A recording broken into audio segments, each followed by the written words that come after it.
நகைக்கடன் தள்ளுபடி அறிவிப்புகள் வரும். யார் யாருக்கு தெரியுமா? அவசியம் இத பாருங்க. இலவசங்கள் என்ற பெயரில் மக்களை தன்வசப்படுத்தி ஓட்டு அடிமைகளாக வாக்காளர்களை அரசியல்வாதிகள் மாற்றிவிட்டனர். அதிகமாக பணம் யார் தந்தாலும் அவருக்கு ஓட்டு என்கிற ஒரு வியாபார புத்தியில் தேர்தலை அணுகும் மனநிலைக்கு மக்கள் மாறிவிட்டதுதான் இன்றைய சமூக அவலத்தின் உச்சம்.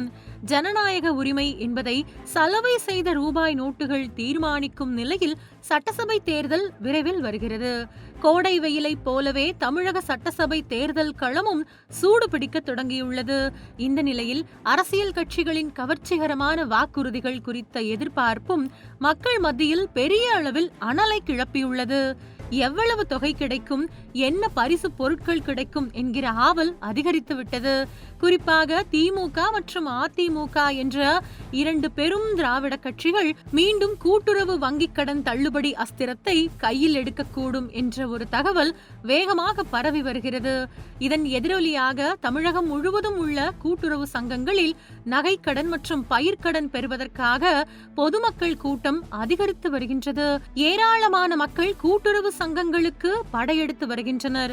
தேர்தலுக்கு பிறகு அமைய போகும் புதிய அரசு கூட்டுறவு வங்கிகளில் வாங்கிய நகைக்கடன்களையும் விவசாய கடன்களையும் ரத்து செய்யும் என்ற நம்பிக்கையில் கடந்த சில நாட்களாக கூட்டுறவு மையங்களில் கடன் கோரும் விண்ணப்பங்கள் குவிந்து வருகின்றன.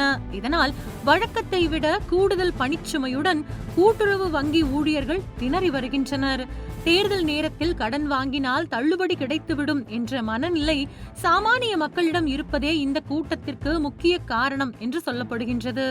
மறுபுறம் இத்தகைய தொடர் கடன் தள்ளுபடி அறிவிப்புகள் மாநிலத்தின் நிதி நிலைமைக்கும் கூட்டுறவு அமைப்புகளின் கட்டமைப்புக்கும் பெரும் சவாலாக அமையும் என பொருளாதார நிபுணர்கள் கவலை தெரிவிக்கின்றனர்.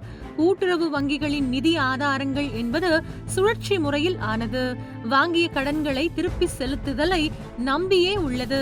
இந்த சங்கிலியால் தான் அது தொடர்ச்சியாக நிர்வாகம் செய்ய முடியும்.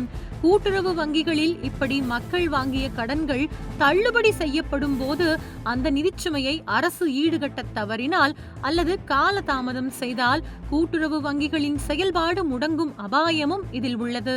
முந்தைய கால அனுபவங்களை கருத்தில் கொண்டு இந்த முறை நகைக்கடன் தள்ளுபடி அறிவிக்கப்பட்டாலும் அதில் பல்வேறு கட்டுப்பாடுகள் விதிக்கப்பட வாய்ப்புள்ளதாக கூறப்படுகின்றது.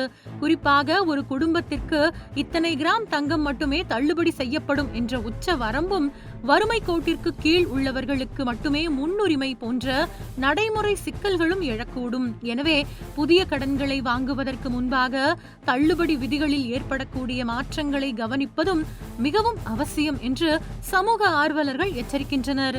கடன் வாங்கினால் எப்படியும் தள்ளுபடி ஆகிவிடும் என்று கருதி அதிக அளவில் கடன்களை வாங்கினால் புதிய அரசு பதவி ஏற்கும் போது இப்படி திடீர் கண்டிஷன்களை போட்டால் கடன் சுமையில் சிக்கிக்கொள்ளப் போவது கடன் வாங்கிய நீங்கள்தான் என்றும் அவர்கள் அறிவுறுத்துகின்றனர்.